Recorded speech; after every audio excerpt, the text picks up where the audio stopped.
शासनपति प्रभु महावीर स्वामी को हम वंदन करते हैं। सभी गुरु भगवंतों को तिकोतों के पाठ से वंदन करते हैं। श्रद्धावान भाई और बहनों, आपके अंदर विराजित आत्मा को माजलगांव से सुभाष कोठारी का सादर प्रणाम, सादर जय जिनेन्द्र। वैसे देखे तो मुझे धन्यवाद मेरे पोतियों को देना चाहिए, क्योंकि उनके प्रेरणा से मैं वापिस वीडियो चालू किया, क्योंकि उन्होंने मुझे कंटिन्यू रखने के लिए प्रेरणा दी। लेकिन उन्होंने ये भी सूचित किया कि आप थोड़ा विषय दूसरा लो, बीच में विषय बदल के आप वीडियो करो। उनके प्रेरणा को ध्यान में रखते हुए मैं आज प्रतिक्रमण के बारे में थोड़ा सा चिंतन करना चाहता हूँ। वैसा देखे तो आप सभी ने भी मुझे उत्तराध्यायन सूत्र के बारे में बहुत सा सहयोग दिया है। आपके प्रेरणा के कारण ही मैं यहाँ तक आगे आया। करीबन 300 के ऊपर मेरे वीडियो हो गए हैं। लेकिन आज हम प्रतिक्रमण से शुरुआत करते हैं। लेकिन प्रतिक्रमण की शुरुआत करने के लिए प्रतिक्रमण क्या है, जब तक इस बात का हमें पता नहीं चलेगा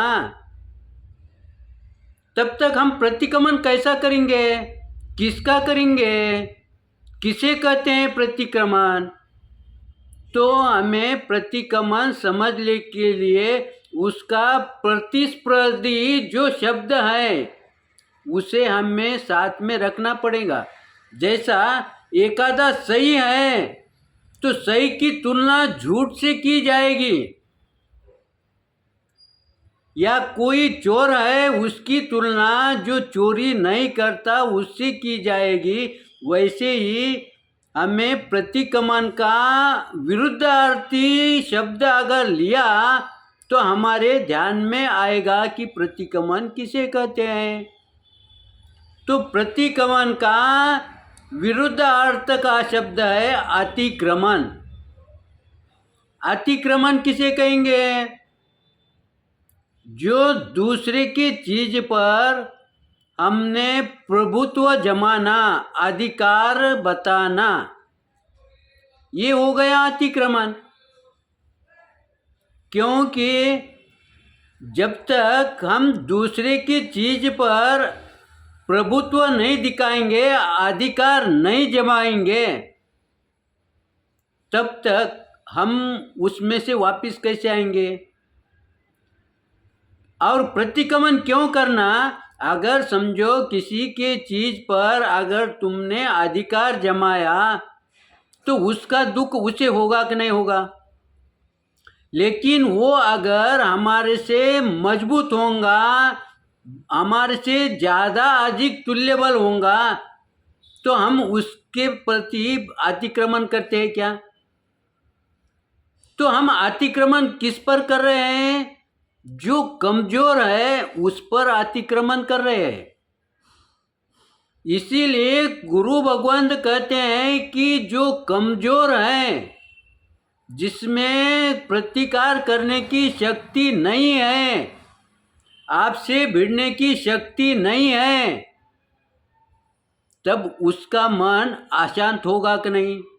उसके मन के अंदर क्रोध, लोभ, द्वेष जागृत होगा कि नहीं। फिर ये द्वेष जागृत होने के लिए, क्रोध जागृत होने के लिए उसका निमित्त कौन बना। भला जिसके प्रति तुमने अतिक्रमण किया, उस भाई का, उस जीव का, फिर चाहे वो एकेंद्रीय क्यों होता नहीं, उसका आपके प्रति प्रतिशोध लेने की भावना जगेगी कि नहीं। यानी प्रतिशोध लेना, यानी उसे पाप वृत्ति में प्रवृत्त करने के लिए निमित्त कौन बन रहे।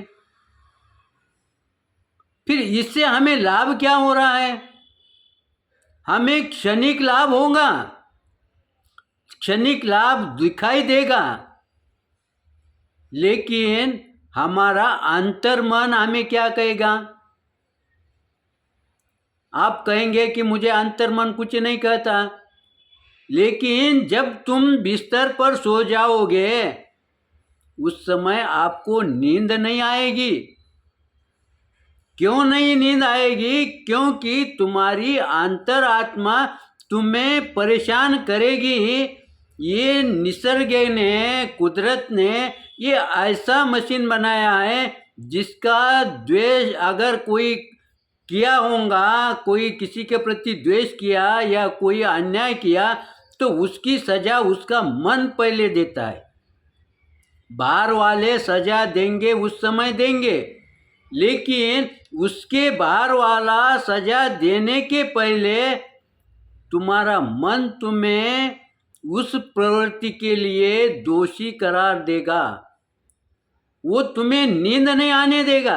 देखो, उसने यहाँ पर आपको शिक्षा नहीं की, लेकिन जो शिक्षा करते हैं उससे भी बड़ी शिक्षा वो तुम्हारा मन कर रहा है। क्यों मन कर रहा है? तुम्हें वो सोने नहीं दे रहा, तुम्हें चैन से बैठने नहीं दे रहा, तो ये शिक्षा हुई कि नहीं? फिर इससे मुक्त होने के लिए तुम्हें क्या करना पड़ेगा? उस भाई से उस गलती के लिए क्षमा कर मांगना पड़ेगा, उसे उसके चरणों में गिरना पड़ेगा, उसके समक्ष तुम्हें तुम्हारी गलती कबूल करना पड़ेगा।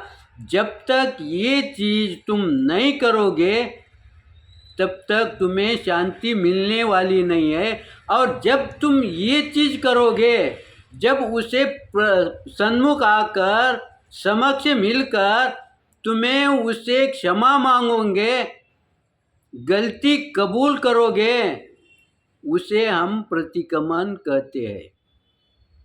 हमारे जैन शास्त्र में इसका बहुत महत्व है, लेकिन अन्य धर्म में इसका महत्व नहीं है क्या? हर जीव में, हर धर्म में, हर संप्रदाय में इसका महत्व है। सब जानते हैं प्रतिक्रमण करना है, लेकिन उनका शब्द अलग है, उनकी क्रिया अलग है। हम प्रतिक्रमण इसे नाम दिया है, वो क्षमा मांगना कहेंगे या शरण में जाने का कहेंगे, लेकिन बात तो वही हो गई ना कि तुम किसी के प्रति अगर हिंसा की है, उसके प्रति तुमने कोई दोष किया है, कोई गलत काम किया है, तो तुम्हें उससे क्षमा मांगना पड़ेगी। उसे क्षमा मांगना यानी उसके प्रति, उस गलती के प्रति प्रतिक्रमण करना हो गया, यानी पीछे हटना। पीछे हटना यानी मेरी जो गलती है उसे मान लेना। तुम गलती को अगर मान नहीं लेंगे तो फिर तुम्हारा हटना नहीं होगा। तुम्हें पहले गलती मानना पड़ेगा, उसे क्षमा मांगना पड़ेगा, तुम्हें वो स्वीकार करना पड़ेगा।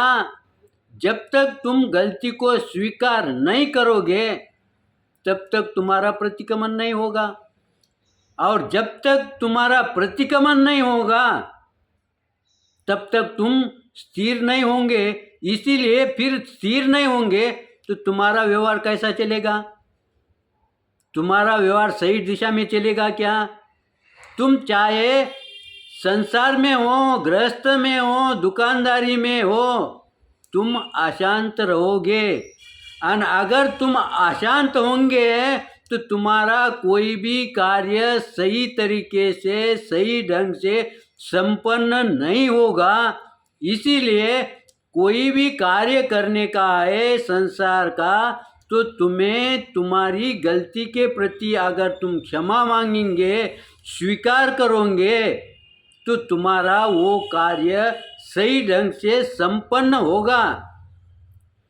तो सही ढंग से संपन्न हुआ तो तुम्हारा मन स्थिर होगा, तुम्हारा शरीर स्थिर होगा, तुम्हारा आचरण स्थिर होगा। इसके लिए तुम्हें कोई दूसरा प्रयास करने की जरूरत नहीं पड़ेगी। इस तरह से समय को देखते हुए मेरे चिंतन के अंदर कुछ विपरीत आया होगा तो आप निश्चित रूप से क्षमा करेंगे। अगर सही आया होगा तो लाइक करेंगे, शेयर करेंगे। शेयर इसीलिए करना कि तुम्हारा भी आपका भी जो अनुमोदना का काम है वो पूर्ण होगा। इस तरह से हम यहाँ रुकते हैं। ओम शांति।